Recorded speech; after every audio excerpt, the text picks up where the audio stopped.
Hello, everyone. Welcome to Teacher Takeaways, Practical Ideas and Classroom Teaching series. Today is the fourth session, and it's all about, next slide. It's all about using product and can we turn to next slide, please? Sure. Yes, please. So we're going to look at the slide, and we're going to see what's on today's session. Okay, so it's session 4, using product and process approaches to teach writing effectively. And before we start, I'm going to do some housekeeping. During the whole session, no microphones or videos from all the audience. Okay, so you can type in any questions in the Q&A box, or you can chat in the chat box, but no microphones or video, please. And also remember there are 2 boxes. One is chat for chat. The other one is for Q&A. You can leave any comments or you can ask questions in the Q&A box during the whole process. And we're going to leave 10 to 15 minutes at the end to answer your questions, okay? So this is the housekeeping. And next, I'm going to briefly introduce myself and the presenter today. So next slide, please. Next slide. Okay, I'm not going to read. This is me. I just briefly introduce myself. I used to work with British Council and on teacher training programs. I actually started working with BC since 2010. So we did a lot of teacher training workshops, like it's a kind of road show workshop. And I used to work full-time in Cambridge assessment for 5 years. That's all about me. For the rest, you can go back and read the PowerPoint because we're going to share all the slides with you afterwards, okay? And now we can turn to our main presenter today. We can turn to next slide and have a look at the introduction. And our presenter today called, you can see the whole name, right? David Guarini Gil-Martin. So he said you can call him David. That's very kind of him. He's very flexible about the name. Okay, so he is a teacher of English in Vietnam since 1999. And he worked with British Council Vietnam since 2003. And he's been working on Vietnam teacher training programs since 2007 with Ministry of Education and Training and Department of Education and Training programs. And he's been teacher educator on teacher development projects in China, Indonesia, Thailand, Peru since 2011. And he's now academic manager, English for Education Systems, Vietnam since,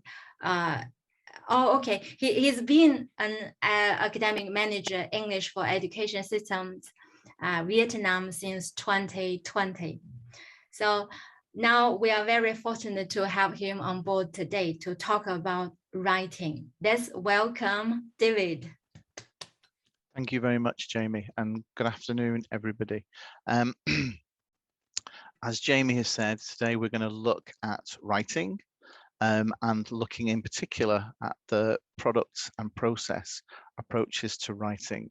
You'll see me looking to the side. I'm looking at the chat function on another computer here, so I apologize if you see me looking away. So in terms of our outcomes for today, hopefully by the end of the session, we'll be able to address these 6 questions.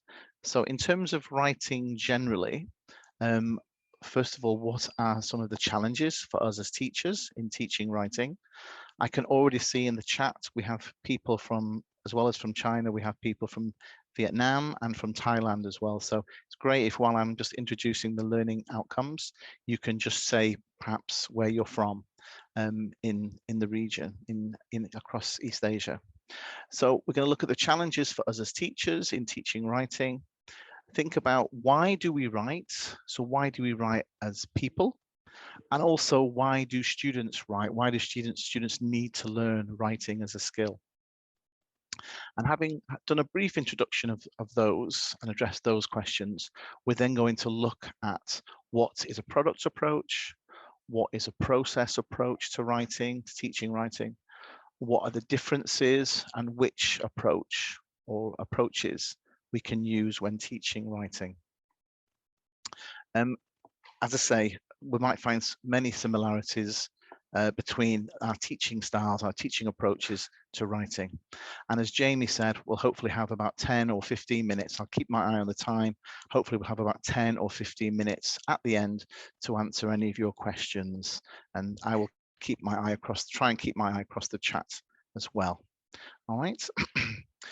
Before I get into our the content of our presentation today, looking at writing, I just thought it would be interesting, as today is the final of this short series of 4 webinars. It might be interesting just to look back at what you've covered, those of you who've been in the series, in terms of what Fraser has covered and what Robin covered on Tuesday.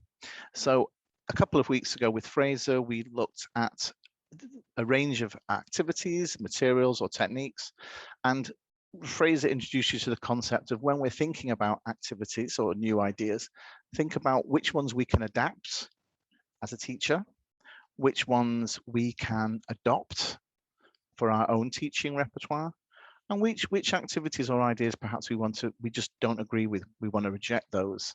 So it's worth bearing that in mind as we go through the webinar today. Think about which ones you would like to adapt with your students, which ones you'd like to take on and bring into your own repertoire, or are there some ideas or some activities that you just don't agree with for whatever reason? So bear that in mind as we go through, and we'll come back to that as well at the end of the session. On the right-hand side there as well, you can see the KWL. So thinking about, what do you already know about writing skills? So this is from Fraser's first session when he was looking at thinking skills, but today we're looking at writing skills. What do you want to know about writing and teaching writing skills? And then later on, you can think about what you have learned. We'll come back to this table at the end of this afternoon session. In Fraser's first session, we looked at creative thinking and critical thinking. We looked at the Bloom's taxonomy, and we also looked at some 21st century skills, particularly, and we can see some links to that in terms of writing, for example, brainstorming and other generating ideas and being more creative in our thinking. Then in the second session, the second webinar with Fraser, he looked at lesson objectives, structure and task design, and also thought about learner autonomy, how we could introduce more learner autonomy with our learners. And he also introduced, if you see on the right there, the idea of the task cycle or the activity cycle.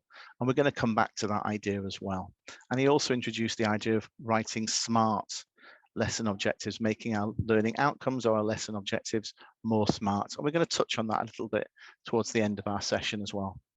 And then on Tuesday, this Tuesday, Robin from Japan looked at listening and looked at one of the things he looked at was the stages of listening, the development and the progression of listening as a skill.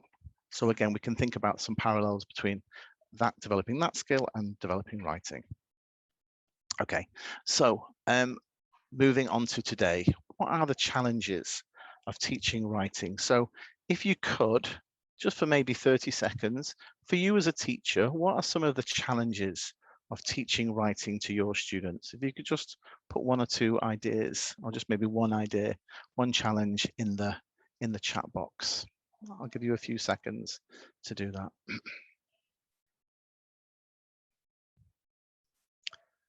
Yeah, so it's time consuming. Yeah. The ideas to write. Thank you. Sentence structure, vocabulary, knowing the topics again. Yep. Grammar. Okay, excellent. So we've got some good ideas there. register and formality. We're going to come back to that later. Excellent. So you've got some ideas there. So I'll share with you some of my ideas. It can be quite difficult to develop writing as a skill. As somebody mentioned, it's time consuming. Supposedly, it's a transferable skill from our own native tongue, from our own L1. We'll come back to that in just a moment. It can be irrelevant to the needs of students, some genres, some types of writing, but then there are others that are more relevant to students nowadays, for example, writing text or writing emails. It can be, somebody mentioned grammar in the chat. Again, sometimes writing can seem like a glorified grammar practice, which might be our fault as teachers.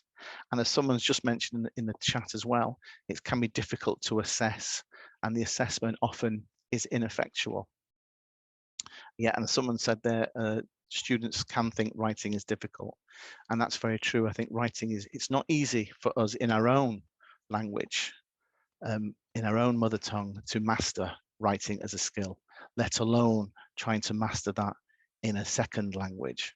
So it certainly can be a challenge, but not necessarily a disadvantage. So if you think about ourselves as teachers, think about writing lessons that we give to our students. What do you think? Do you recognize this writing lesson? So first, the teacher might set a topic and give the students a time limit. Then the students might write, maybe alone, maybe in silence. And then the teacher at the end takes in all the students' written work, goes home and marks it. Do you recognize that kind of lesson? Is it familiar to you? How do you think the students feel in a someone said it sounds like a writing exam? Okay, so think about how the students might feel in that situation. How do the students develop their writing skills? Okay, how might the teacher feel in a lesson like that, or after a lesson like that? Yeah, Daniela just said that students might feel a bit bored. So here's a quote from a student. I'll let you read that yourself. Okay. So again, it's worth reflecting on how students feel in writing lessons, whether they are engaged, whether they're bored or disinterested. That is something we should think about. Let's move away now and think about why do we write as people, as adults. Hopefully, we write to be read. If you see on the picture there, readers write and writers read, and we can see that communicative relationship between the two. So what I'd like you to do now, again, using the chat function. So what do we, when we're writing, what do we need to consider when writing? So this is as adults, not as necessarily as students, but as adults. Maybe you could write one or two things in the chat. Again, 30 seconds. So yeah, who is the reader? Good. The structure. Yeah, a couple of people said just communicate and to convey information. Word limit, that's a good one, yeah. Style, excellent, yeah. And someone there, Simin, has written purposes. Excellent, thank you for those. There are two main things we need to think about. The first one is the audience. Who are we writing to? Again, going back to the heading at the top, we write to be read. And the second, as someone wrote in the chat, is to think about the purpose. Why are we writing? And then from that, we can think about the content. Once we've established the audience, who we're writing to, and the purpose, why we're writing, then we can start to think about the content. And we can also think about the action, or maybe a call to action. What do we want the reader to do after they have read our writing? So these are some basics of why we write as adults in our own first language. So let's move on now to think about what do good writers do. So first of all, they might identify why they are writing, so the purpose, who they're writing for, the audience. They might gather the material and ideas, for example, brainstorming or do some research. They might start to put a plan together, write a draft, and then critically review that draft, and also perhaps invite some feedback from their friends or their peers. They might then return, revise their draft, and maybe create a second or even a third draft before creating a final version. And then also right at the end, proofing or checking very carefully for spelling, typing, spelling or punctuation or grammar. So if you see on the right, we can put all those into what we call the writing process. And so this will lead us on later on when we start looking at the product and process approaches to teaching writing in an English language classroom.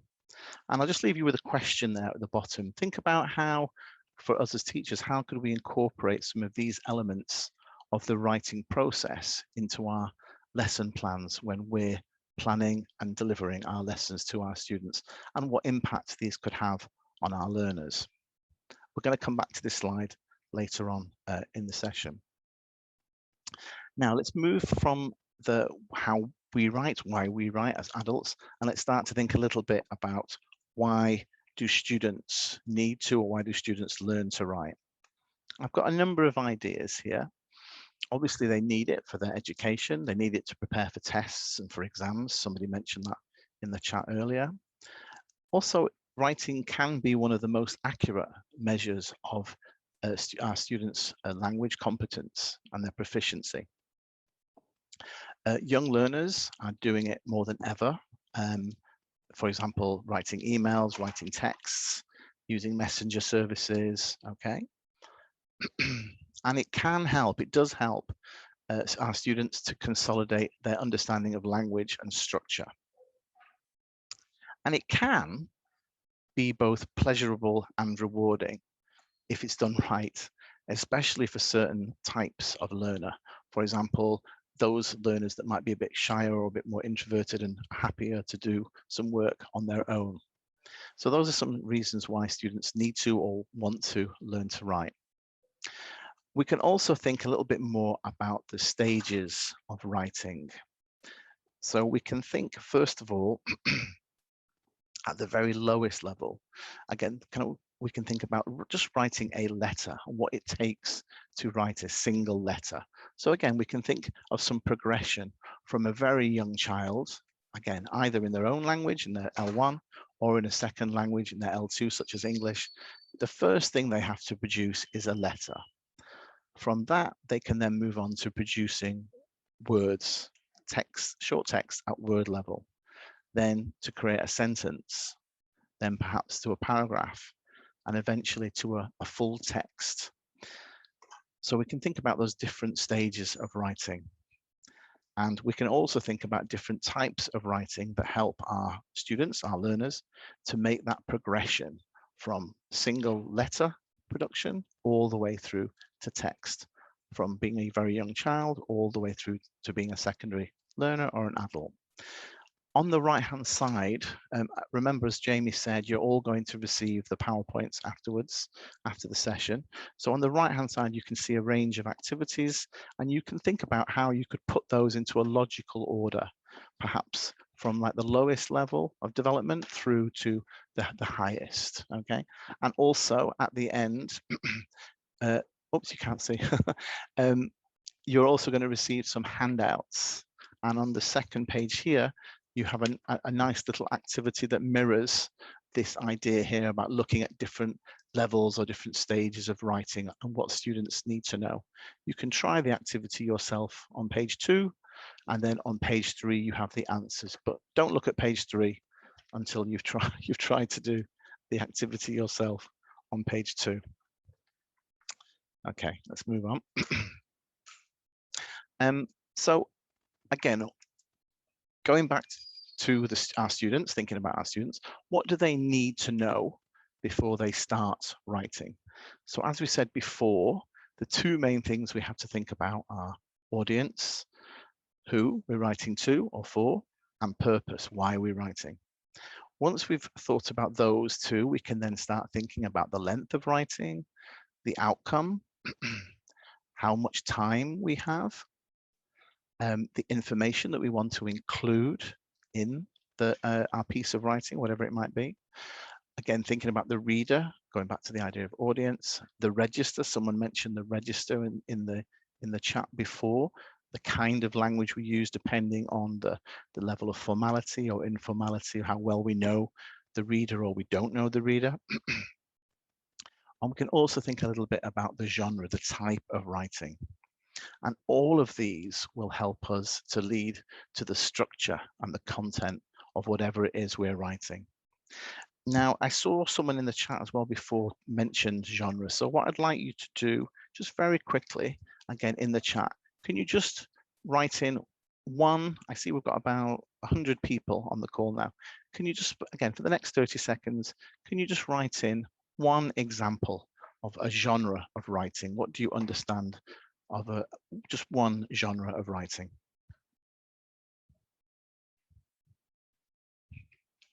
Excellent. I'm not going to read all these out. Hopefully you can all follow the chat.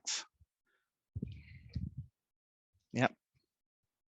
Narratives, poetry, reports, different types of essay, argumentative. Excellent, fantastic. So you've got some idea about the different types of genre, and someone's written in there, yeah, Jiling has written in the style or kinds of the text. Excellent, yeah, and a poem as well.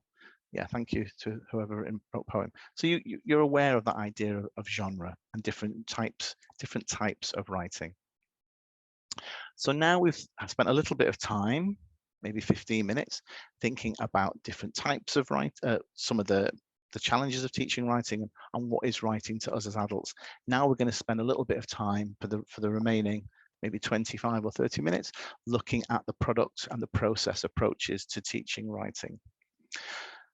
So a product approach, we'd start with analyzing a model text, looking at an example product first. And then we might spend a little bit of time looking at or doing some controlled practice exercises, looking at a particular language structure or some targeted language that we want to focus on or that we think our students need to focus on. Having done that, we can then move on to organizing our ideas and actually creating or writing the product based on the stages above in order for the students to demonstrate their understanding of the skill of writing and also using grammatical structures, language and vocabulary to produce the writing as well. So I'm going to show you over here on the right-hand side. Again, don't worry if you can't see this. I know it's not very clear, perhaps. This is from just one. Oops, I have to put that there. From one course book, one textbook here in the British Council in Vietnam. From Cutting Edge, if any of you have used this, this is intermediate level. And you can see here, this is a kind of an example of a typical writing lesson that kind of follows a product approach, where the students are asked to analyze a CV. They do at the bottom, if you see there in exercise 4 at the bottom, they do some controlled practice looking at some language structures. And then from that, they move through exercise 5. They then move to organizing or gathering their own ideas and creating their own CV, or maybe one of a different person where they have some notes. They have 2 options there in this example. And this is this is, for example, an intermediate level, and we can think about different levels where we might use different approaches for different levels and different groups of students. So that's a very brief introduction to a product approach. So here are some more examples for you. So this is an example from the British Council website, which is Learn English Teens. This is at A1, CEFR A1 level, so kind of a beginner level writing. And here they have, again, a model of an email, an example of a product that they can look at. Here, they focus on some top tips for writing, and they've got a color-coded way of checking that. And having done that exercise, having done that language analysis, and with the model as an example, the students are then encouraged, the learners, I should say, are then encouraged to write their own email to introduce themselves following this model. as I say, this is just a typical example for aimed at teenagers, aimed at A1. And then when we move to a higher level, when we move to intermediate, so very similar to the book I just showed you, we think about a CEFR, perhaps B1 level, a different genre of writing. We move from an email to an essay. Again, you've got a model here. You've got some analysis of the structure. So here, for example, what kind of language do we use? What kind of cohesive devices do we use? And also some of the language we use to express our opinions as well. So this is an opinion, as it says at the top there, this is looking at an opinion essay.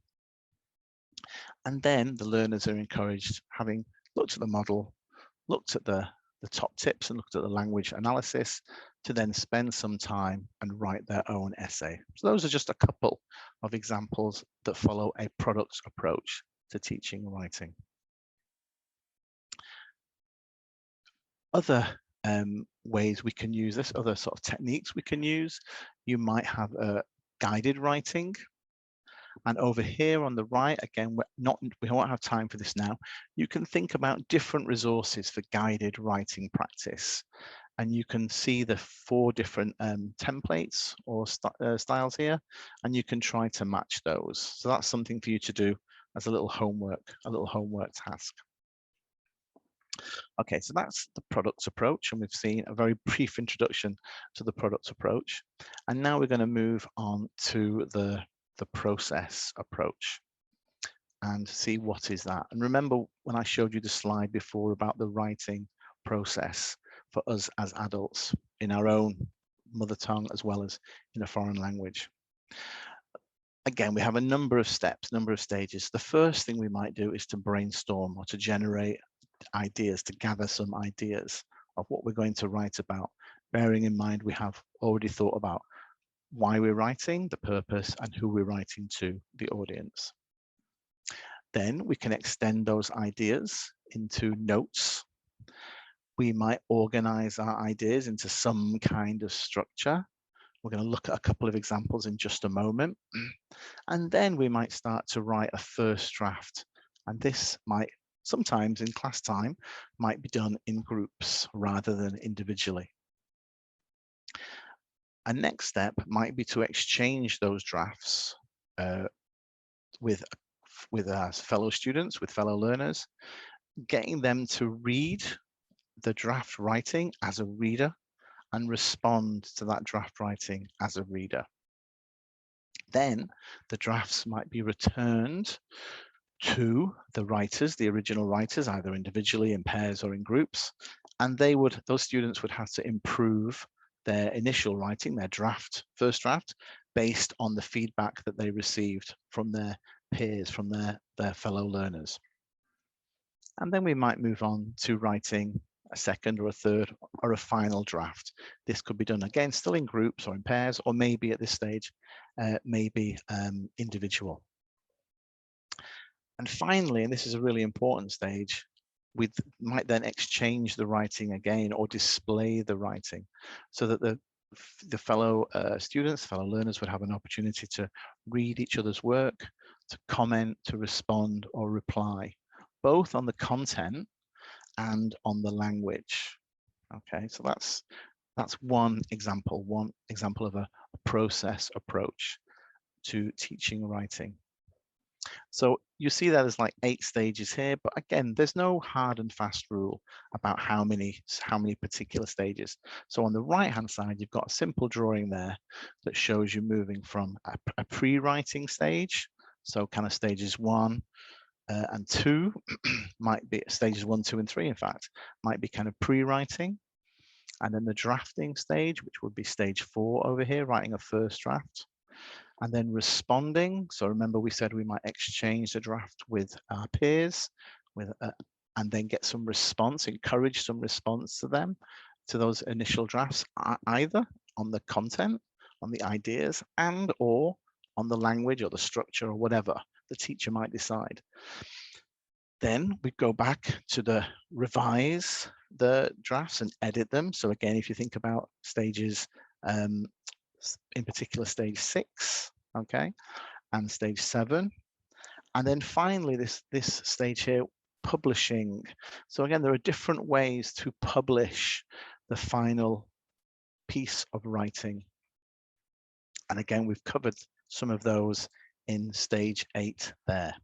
So that's one example of, or two, in fact, different ways of thinking about how to approach, how to take a process approach to teaching writing with your students. I'm going to look at this in a bit more detail in just a few minutes. So remember, this is the slide I showed you earlier about what good writers do in their own language as adults, and the various stages we go through on the left, and on the right, the idea of the writing process. And remember, I asked you before, that question at the bottom on the right, to think as teachers, for us to think about how could we incorporate these elements, maybe not all, but how could we incorporate some of these elements of the writing process when we're planning our lessons for our students, and how that could help our students, our learners, to become good writers. Obviously in English, but that could also have some washback effect on their own writing in their own L1, their own mother tongue as well. So we're now going to spend a few minutes looking at the process approach to writing in a bit more detail with some possible activities. Oh, before I do that, sorry. Yeah, this is a question that I forgot. Why should we, as teachers, why should we be interested in a process approach? White and Arndt, in their book Process Writing, said that focusing on language errors improves neither grammatical accuracy nor writing fluency. Some people might agree or disagree with that statement, but that was their argument. Okay, so for us as teachers, why should we be interested in a process approach? I think I have 5 ideas here. The first is that we can pay attention to what students say, what students write, their content, and this can show an improvement in writing. It means that for us as teachers, we can move away from being a marker, someone correcting writing, to being a reader. So if we think about that relationship between the reader and the writer. We can also respond to the content of the student's writing, not just the form, not just the structure or the language or the words that they use, but also what the ideas, what are they actually trying to communicate. It was great to see in the chat before people talk about conveying information and communication. Another reason why we should be interested in this approach, or could be interested in this approach, is to encourage students to think more about those 2 key principles of audience and purpose. And finally, we can remind students that what they write can be revised. It's not a one-time thing. That when we do create any writing, it's part of a process. So they can return to their drafts. They can return and revise and edit and check and change anything that they're producing. So those are some ideas about why we as teachers could or should be interested in a process approach. What we're going to do now is go back to the various stages, and we're just going to look at some different activities. And again, you're going to receive an article. I'm going to show you an article at the end in the next about 10 minutes. And all of the articles, so all of the ideas and activities that I'm showing you in the next 3 slides, you'll find all of those in the article. So this first one here, and then these are just 3, I showed you 6 or 8 steps before. Here we're just looking at 3 key steps. So the first, in terms of the process approach, is the pre-writing stages or steps. And the idea here is that we stimulate the students' creativity. So again, going back to what Fraser was talking about in the first webinar a few weeks ago, to get the students to think about how they approach writing a topic, writing on any particular topic. The key here is the flow of ideas, generating ideas, producing ideas that can then form, go into the form of the writing itself, whatever genre that might be.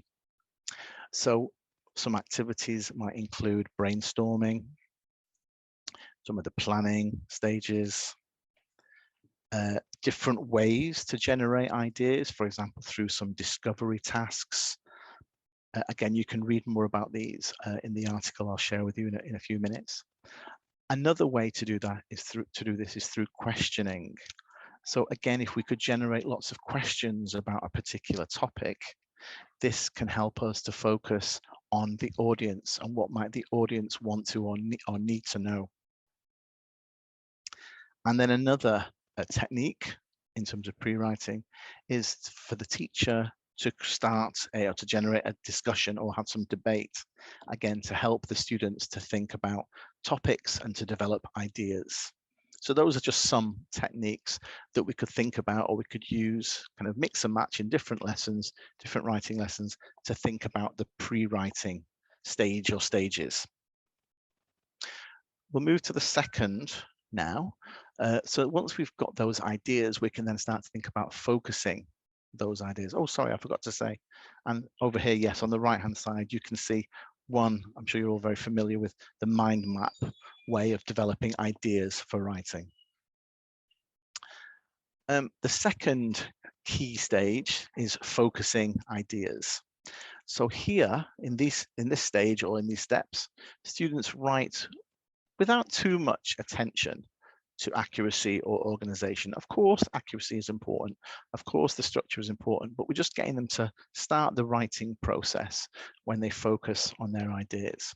And the key here is to focus on the meaning and the content rather than necessarily the accuracy of what they're producing at this particular stage of the process. So some ideas, some techniques that you could use here, for example, might be fast writing, asking the students to write for 5 minutes or 7 minutes, just to get the ideas down, to get the flow down and not worry too much about the accuracy or the punctuation of what they're producing. Knowing that later on they can come back and revise that text. You could get the students to work in groups and do some collaborative writing, which also involves other skills, speaking and listening to one another, negotiating and contributing ideas. Another technique or another activity you could use is this one of changing viewpoints. So asking, for example, following a role play or following a storytelling activity, you could ask the students to change their viewpoint and then write from that different perspective. And the final one is similar to the changing viewpoints, is to vary the form. So for example, they might write in a different genre of text type. So how, for example, would the content look or be written differently if it was written as a letter, or written as a newspaper article, or written as a review for a book or a review for a film? Would the style, would the content change?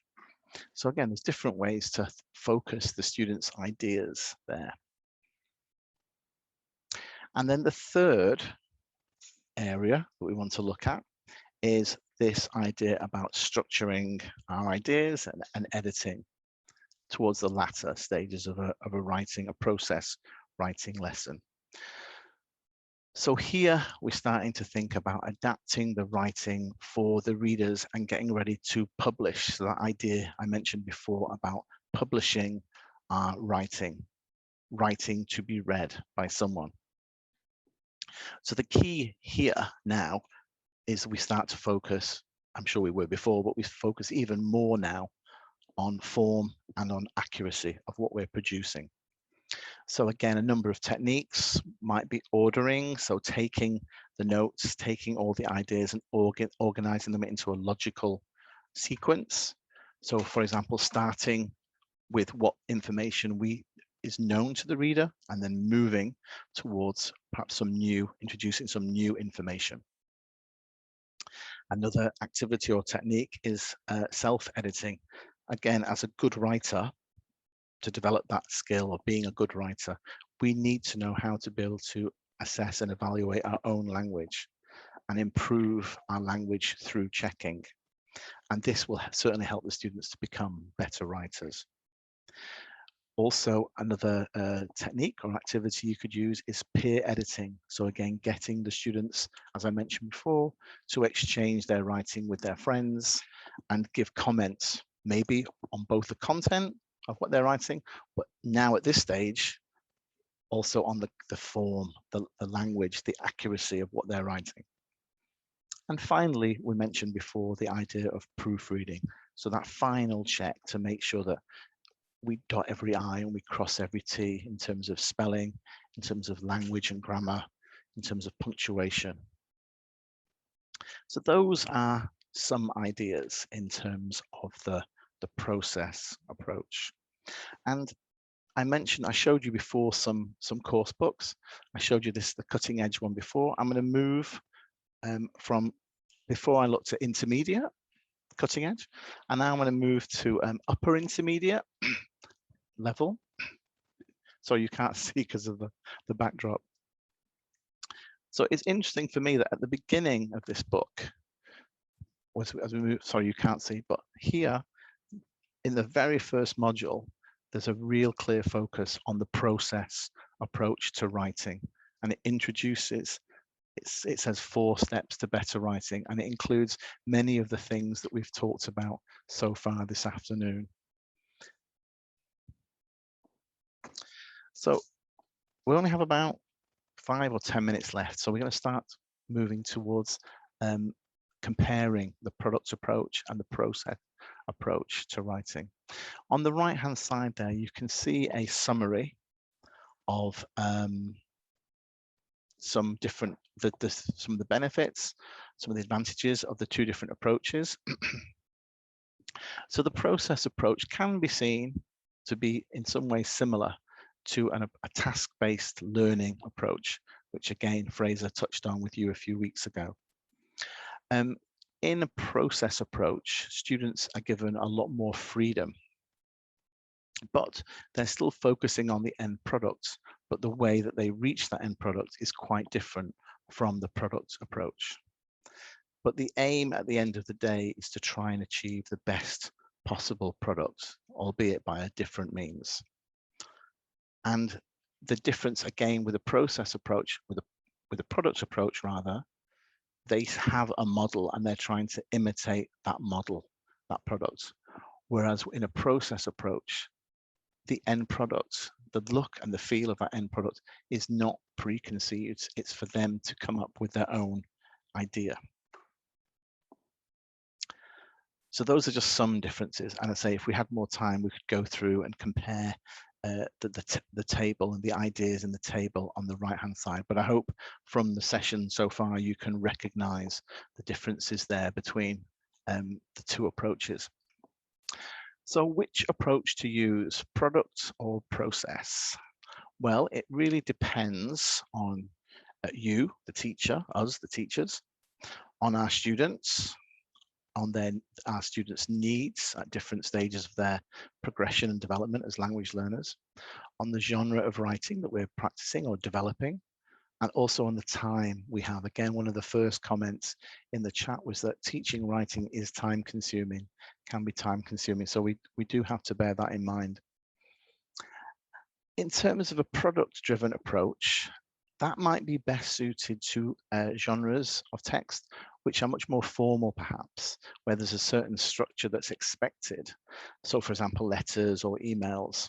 And the benefits of this kind of product approach with these kind of genres is that the focus is very much on the layout, the style, the organization, the grammar, the register that is expected of that particular type of writing. Whereas the process-driven approach might be better suited, again, depending on the level of students, as we mentioned above, on things like discursive essays, on narratives, different types of perhaps creative writing. Here, the benefits are very much on focusing on the ideas, on the content, on the idea of collaborating, getting students to share ideas, to exchange their text with one another, and also that idea, as I mentioned right at the beginning, of writing to be read by someone. So one thing we can think about, and when we're designing our lessons, is perhaps to think about a mixed approach where we, again, these two approaches are not necessarily incompatible. In some ways, can be quite complementary. I'm going to show you an example in just a moment. So for example, if you're more familiar with a product approach, you might want to introduce some more collaboration at different stages of the writing process, or maybe ask your students to exchange their drafts with one another so that they can read each other's work and again develop that idea, that awareness of writing to be read. Equally, with a process approach, if you're following a more strict process approach, maybe after they've written their first drafts of a piece of writing, you could then introduce some model text, so more similar to the product approach, and then they could compare and contrast their initial drafts with a model text. So for this, I'll go back to the book that I showed you before, the upper intermediate level. So if you remember at the beginning of this in module 1, I said that they introduced kind of a very much a process approach to writing. But what I found interesting when I looked at this book was that by the final module, in module 12, they actually, sorry, you can't see this here, but hopefully you can see it on the right-hand side. In this film review, you can see that it's a nice mixture of both a product and a process approach to writing. And this, as I say, is at an upper intermediate level of lesson. So again, for you, I would encourage you when you go back to your classrooms or back to your planning your teaching and your planning your writing, spend some time looking at your books, looking at the course books that you might be using. And what do you notice about the activities? Do they employ more of a product approach, more of a process approach? And you can think about whether you might want to mix those two approaches when you're planning your lessons or when you're adapting the activities from your course books. Okay, only have a few minutes left. I'm mindful of the time. Again, in Fraser's second session, he was talking about learning outcomes and writing learning outcomes for our lessons. So we could think about how we write learning outcomes for our writing lessons. So for example, a traditional outcome, very simple outcome might be something like this: write a paragraph about mobile phones. That's it. So, but that raises so many questions in terms of, again, audience and purpose. So Fraser was talking about a smart learning outcome and trying to be more smart when we write our learning outcomes. So here's hopefully a smarter outcome.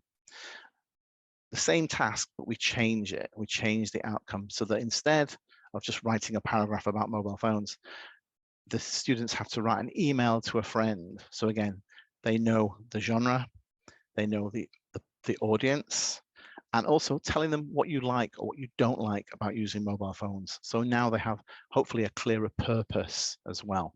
So it's worth bearing that in mind, thinking about your planning when planning your lessons, how to make your learning outcomes for writing smarter. And the final thing I think I'm going to say, yes, we're just coming to the end now. In Fraser's second session as well, he talked about the task cycle, and I mentioned this at the beginning. So think about this when you're planning your lesson stages of a writing lesson. So for example, at the beginning in the setup, if you're using a product approach, think about using a model text.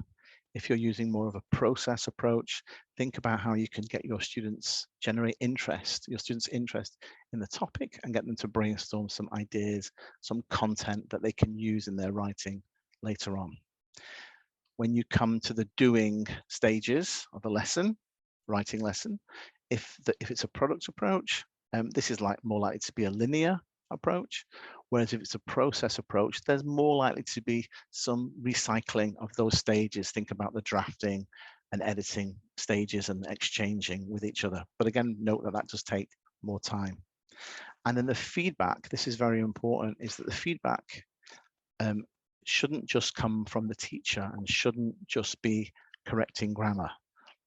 We remember whether we're using whatever type of approach we're using, we want to get our students to focus on writing to be read by their readers. So again, it's really great if we can encourage at different feedback stages throughout a writing lesson, encourage our readers to read for the content not just to correct the grammar. Of course, the grammar is important.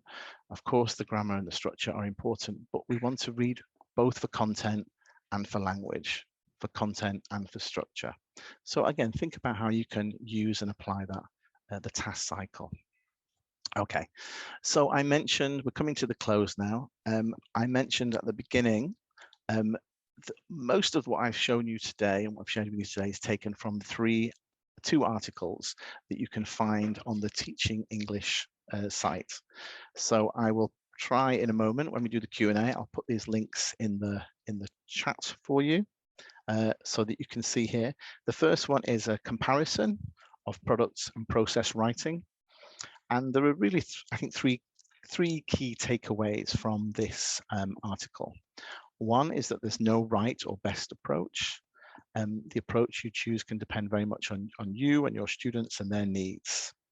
And also, don't be afraid to mix the two approaches to teaching writing. The second article is, again, from Teaching English, is looking at the approaches to focusing very much on process writing.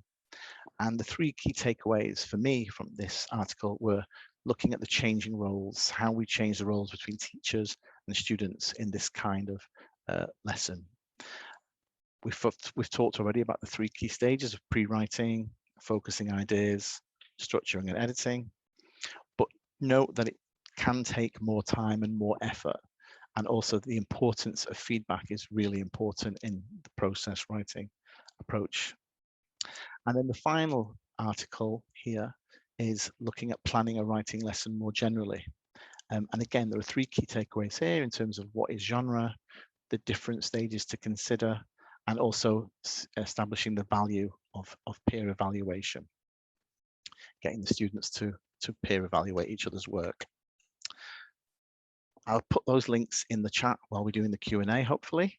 And again, as Jamie mentioned at the beginning, all of these slides and the handouts that you can't see, that you can see now, these will be shared with you in the chat, on the website afterwards.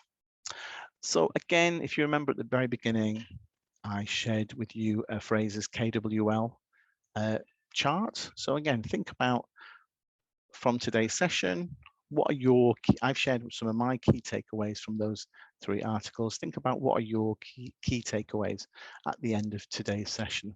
What have you learned from the last 40 minutes or so? Again, quick reminder of our learning outcomes, what we tried to cover today. Hopefully I've answered, or we've answered the 6 questions, but we'll have time for some questions in a moment.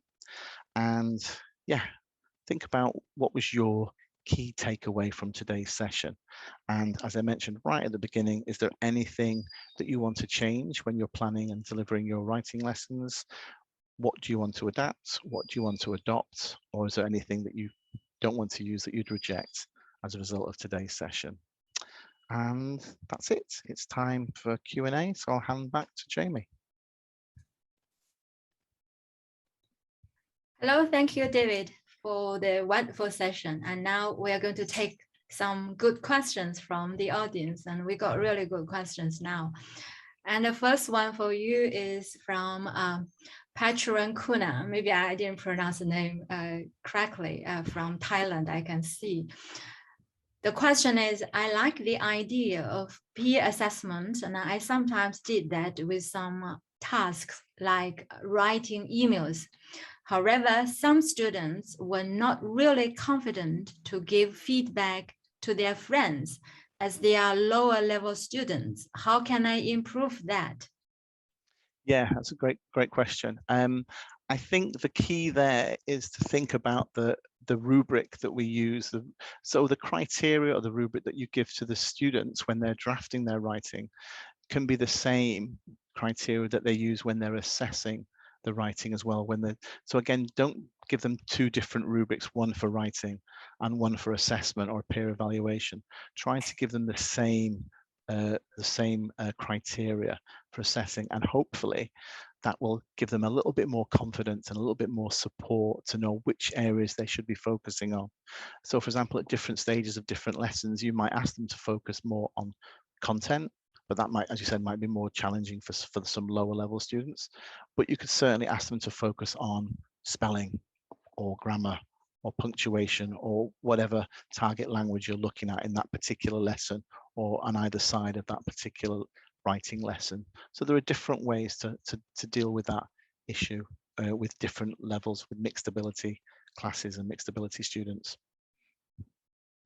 Okay, so that's a good one. And I think the second one is a bit similar from anonymous teacher. And the question is, when we use peer feedback or peer editing, it's likely that students' comments on their peers' writing can be inaccurate in certain aspects.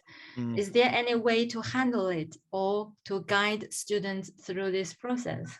Yeah, I think, as you said, Jamie, it's like it has to go back to the criteria that we'd use. So again, because as you say, with perhaps with lower level students, it might be more of a challenge to ask them to be kind of to critically evaluate the work. But that's why the criteria that we use, or any kind of worksheet or framework that we use, if that's written at and graded at the level of the students, hopefully that will guide them in the earlier stages in the writing, and in the later, in the peer evaluation, peer editing stages, in how to assess their peers' work. And again, they don't have to assess everything. They could just, different groups perhaps could focus on one aspect, and over time, not in one lesson, but over a series of lessons or over a semester, hopefully they will develop some confidence and some awareness of the different types of language or skills or content areas that you want them to focus on. But it will take time. It is a process. It will take time to develop that confidence and to develop those skills. Right. So I think it's good advice. You said they can actually focus on one area. Maybe the first time only focus on especially if it's yeah. I think especially if it's new to them, because as the first questioner said, you know, they like to do that kind of peer evaluation, but it takes training. That goes back to what Fraser was saying in his first or his second session about learner autonomy. It takes time to develop students' learner autonomy. We as teachers have to give our students lots of support and lots of guidance so that they have the skills and the confidence to be able to do that, and that takes time, and we have to develop that over time. We can't do that overnight. Yeah, okay, yes, okay. And next one from Gary. He said, how do teachers teach students the differences between words or sentences used in speaking and those in writing? So okay, good one. Yeah, I think that again goes back to that idea of genre and of the register. So again, introducing ideas that might be, you know, for some students, particularly for lower level students, might be quite new or quite challenging. But again, hopefully they can see the difference. For example, if you compared writing a text to a friend with writing an email to wouldn't be a colleague, but writing an email to someone in a more formal setting, that kind of comparison might help them to start seeing the difference. And again, with a text to a friend, that's more like speaking. There's going to be like some mistakes, lots of informal language, slang, different kind of register than if you're composing or writing a more formal email. So again, there's lots of ways you can compare and contrast speaking and writing, and then different types of writing through different genres and different exercises as well. Right. So give the students some awareness raising activities to do. Exactly. Yeah. Yeah, good. Yeah.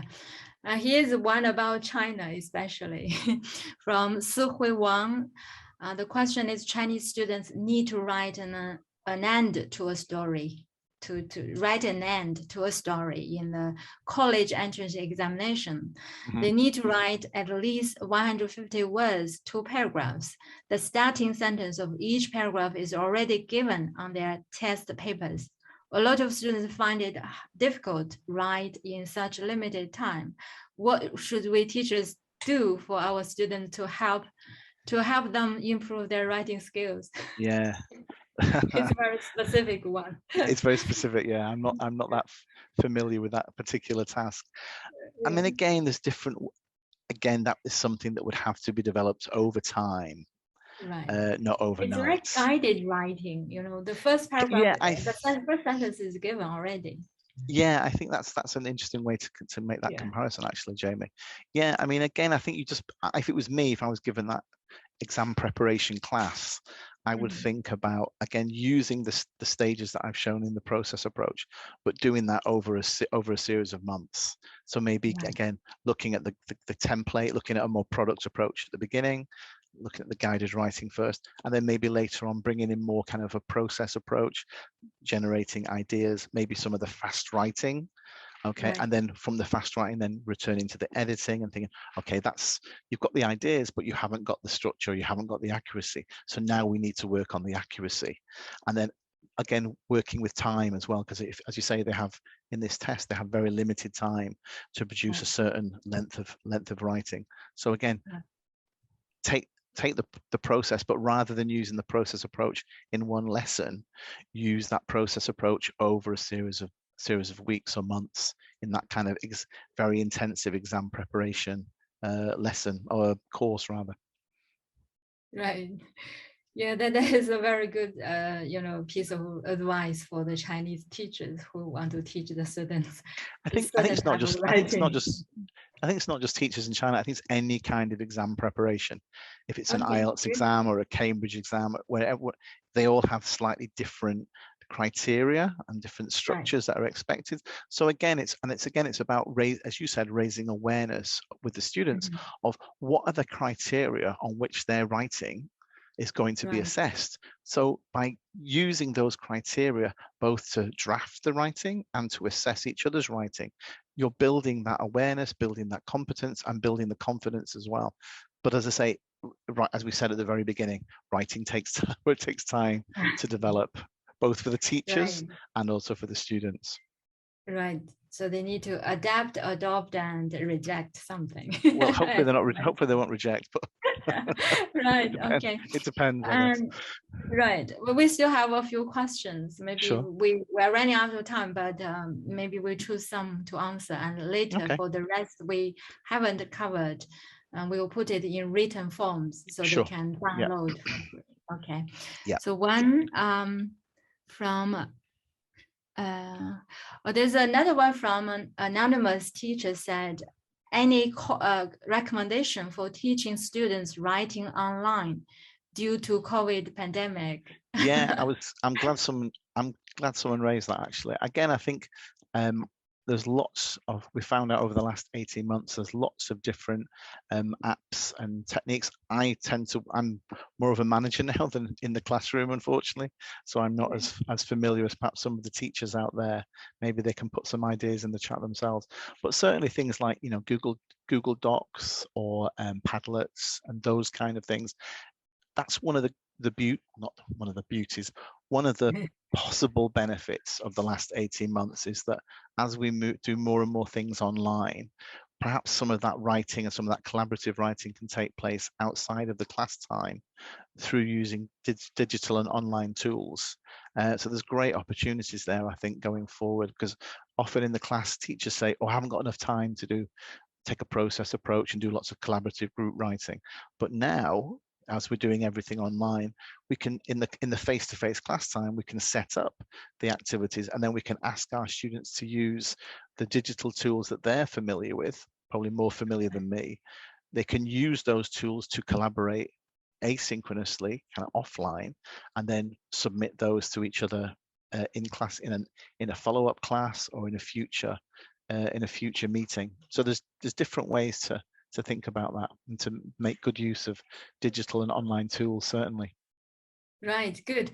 Because in China we have WeChat. We can use WeChat group. Exactly. We can use that. WeChat would be perfect, you know.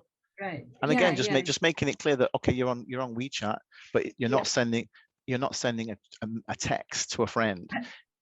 What's the genre? What's the task for this? So the style has to change depending on whatever task the teacher sets the students. Yes, good. Okay. We may take one more question and then we will finish. All right. Okay.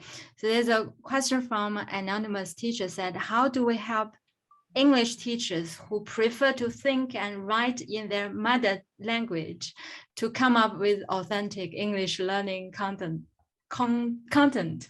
Means they think in their own language, but how can we help them to write? Yeah. Right. As I said right at the beginning, it's even writing in our own language whenever our L1 is a challenge. Right. That's hopefully that's some of the benefits of the process approaches. The first thing is to generate those ideas. If people are generating those ideas in their own language, at least they're generating the ideas. If they haven't got the vocabulary, then we need to support them with the vocabulary. And again, that's kind of a different issue really. But again, and that again takes time to support them with that. So there's no easy quick fix solution to that, but certainly in terms of generating ideas themselves, that's a good start to the writing process. But yeah, we want to try to move them away from thinking in Chinese, for example, to at least maybe think, of course they're thinking in Chinese, but at least, you know, getting those ideas down on paper in English through some kind of mind map exercise or some other kind of brainstorming exercise. And again, working collaboratively, not working on your own is a good way to do that, because put 2 or 3 heads together and they're more likely to support each other, both in the ideas and in the required vocabulary. Okay, so I think we are going to stop here for more questions. We still have more questions coming. Okay. And for all the teachers, if you have more questions, you can keep posting your questions here in the Q&A box, and later we are going to answer in written form. Okay, so thank you, David, for a very wonderful and informative session.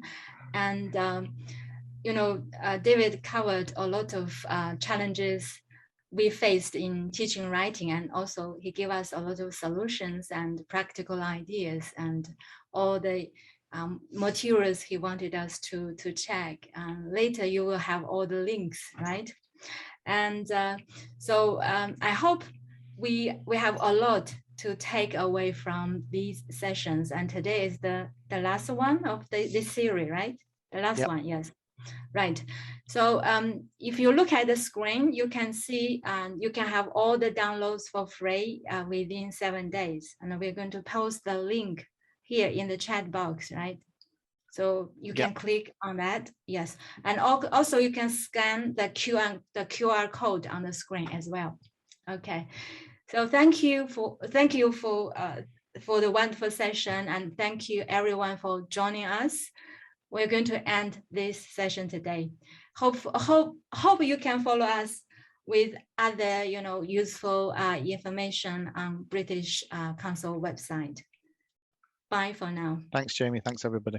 Thank you, David. Bye-bye. Bye for now. Bye-bye, everyone.